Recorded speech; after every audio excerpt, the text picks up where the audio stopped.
अस्सलाम वालेकुम my YouTube family. उम्मीद करती हाँ तुसीं ठीक होवोगे। अलहमदुलिल्ला असी भी ठीक है। अज मैं बनाने लगी हाँ चिकन विंग्स पुलाओ, तो बहुत ही मज़ेदार तो बहुत ही यमी यमी बनता है। तुसीं भी ज़रूर ट्राई करियो। तो यह देखो जी, मैं पिंक सॉल्ट इस्तेमाल करनी है। यह हैल्थ लिए बहुत अच्छा है।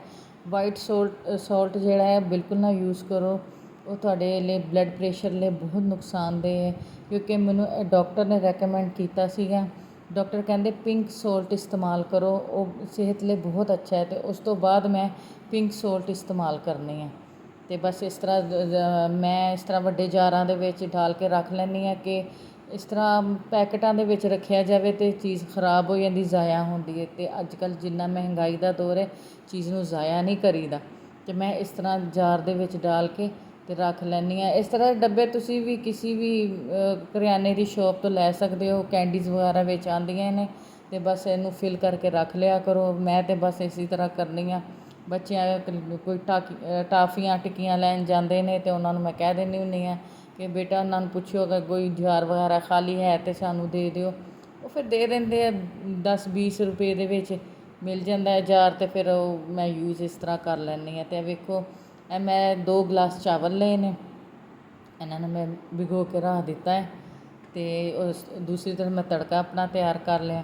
तो मैं 3 प्याज ले सी मीडियम साइज़ के, तो इन्हों मैं गोल्डन ब्राउन कर लेना। अच्छा जहा गोल्डन कलर आए तो देखो किड्डे वधिया लच्छेदार प्याज मैं स्लाइस वो किए ने। देखो कितना वधिया कलर आ गया।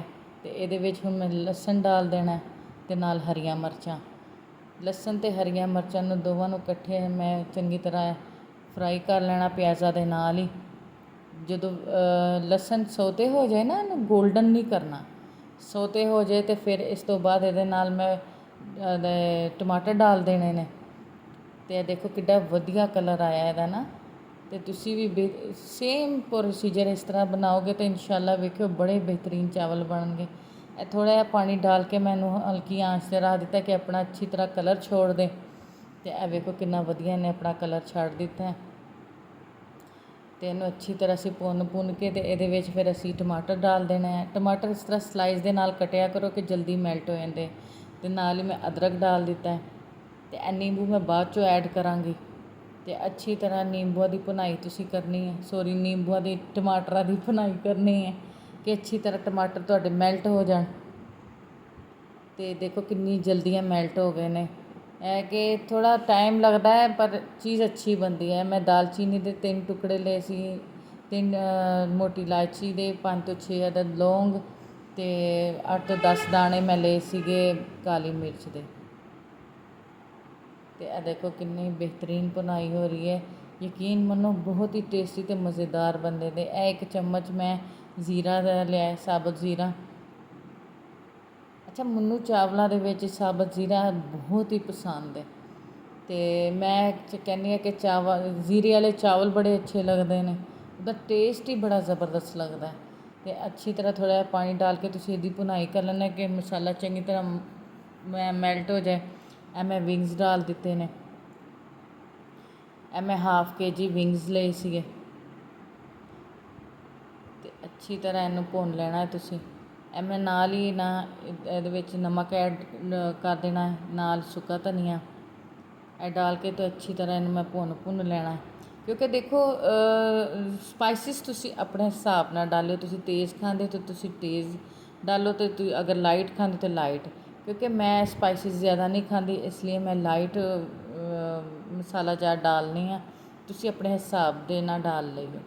तो अच्छी तरह की भुनाई करके तो इनू 2 ते 3 मिनट लिए इनू तुसीं ढक्कन ला के रख देना कि अपना पानी छोड़ दे विंग्स।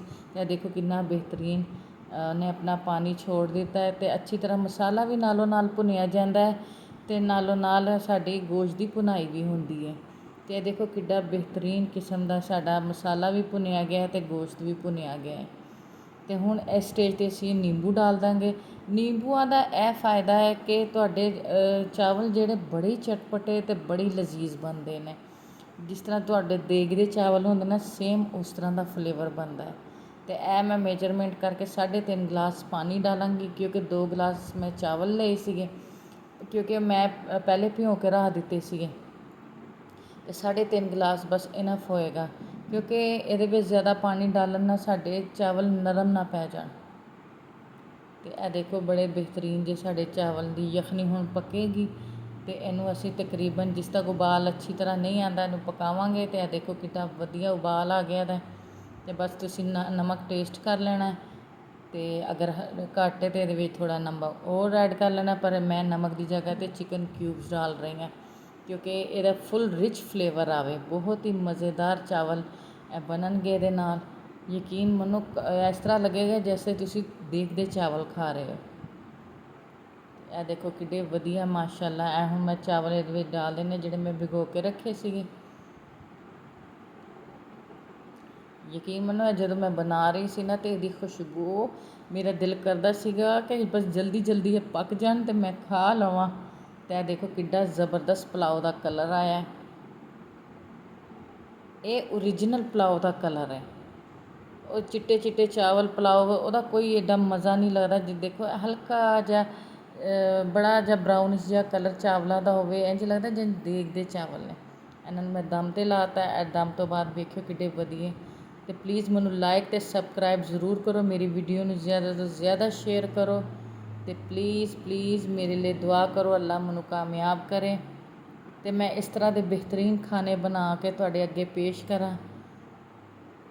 ਤੇ ਮੇਰੀ ਧੀਓ ਭੈਣੋ ਮੈਨੂੰ ਸਬਸਕ੍ਰਾਈਬਸ ਕਰੋ, ਲਾਈਕ ਕਰੋ, ਅਤੇ ਮੇਰੀ ਵੀਡੀਓ ਨੂੰ ਜ਼ਿਆਦਾ ਤੋਂ ਜ਼ਿਆਦਾ ਸ਼ੇਅਰ ਕਰੋ। ਓਕੇ, ਅੱਲਾ ਹਾਫਿਜ਼। ਦੁਆਵਾਂ 'ਚ ਯਾਦ ਰੱਖਿਓ।